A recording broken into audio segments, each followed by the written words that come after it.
about basting, specifically wall basting.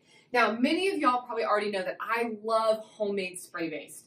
It's an affordable, non-toxic way to baste your quilts. But the most challenging thing about homemade spray baste is that you really need to have a large table or floor space in order to use it. It needs to stay flat to dry. But if we use commercial spray baste, we can baste vertically up on our design walls. So today I'm going to be taking you through how I wall baste my sampler quilt for Free Motion Quilting Academy. This is a good size quilt. It's a good illustration of how to do this technique. Now, in order to wall baste, we're going to need a few things. First of all, our quilt top, of course. We need our backing, we need our batting, and our spray baste. Personally, I prefer this spray and bond adhesive. It comes in this purple and white can. You can get it at ye old big box store and use a coupon.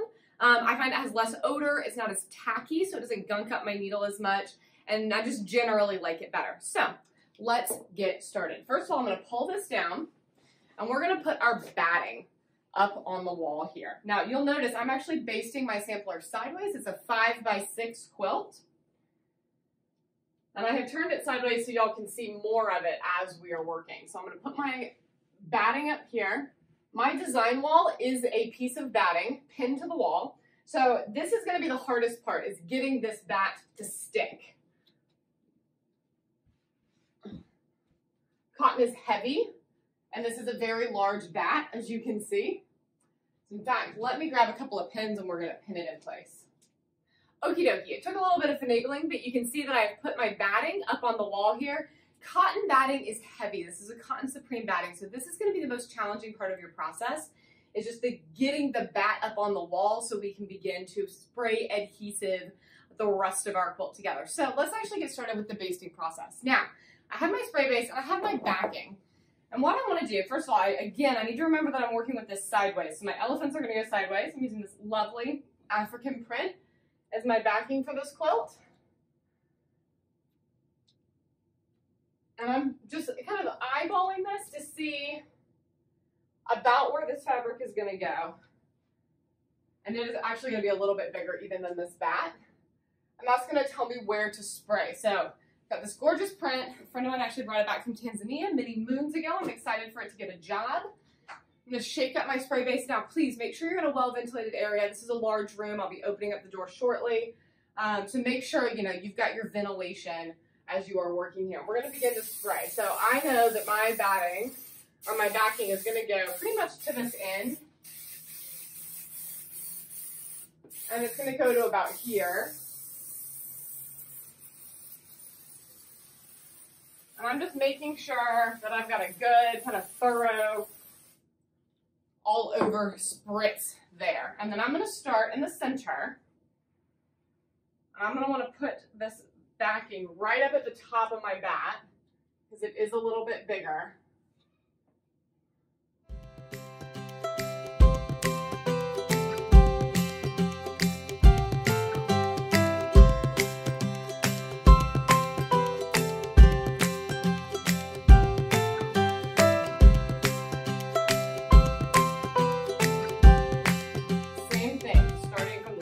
Working our way out.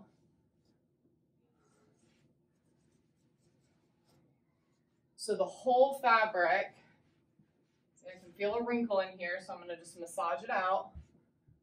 So the whole fabric is smooth. So now my backing is basted to my batting. What I'm going to do now is I'm going to take this down. I've got pins that are holding it up. I'm going to flip it over and pin it with the other side of the batting showing so that we can baste the top. All right, our backing and our batting are now securely pinned up on our design wall. So we can take our top. We're going to do the same kind of eyeball measurement that we did with that backing and just kind of see where it's going to fall on here. We have lots of room, top and bottom. Now my backing ends over here. So we're going to air down that way. I can see the shadow of that backing. So I'm going to make sure that I spray all the way down to there.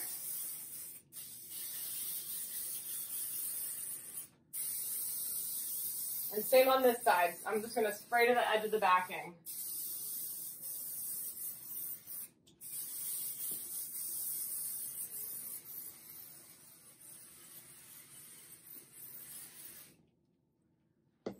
Let's go ahead and spray that pretty thoroughly.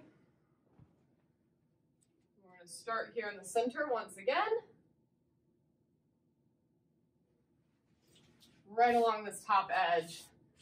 And this should be nice and smooth because we've got everything pinned into place. Nothing is going anywhere this time.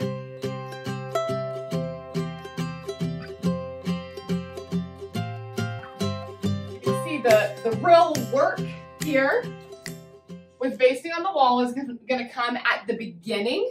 But by the time you get to this stage, it's quick, it's easy. And if you have a second pair of hands around to help with those early stages, that'll make that just as quick and easy as this last step as well. So this is now basted. I'm going to give it one final smooth. I'll be ready to pull this quilt down from the wall and start quilting.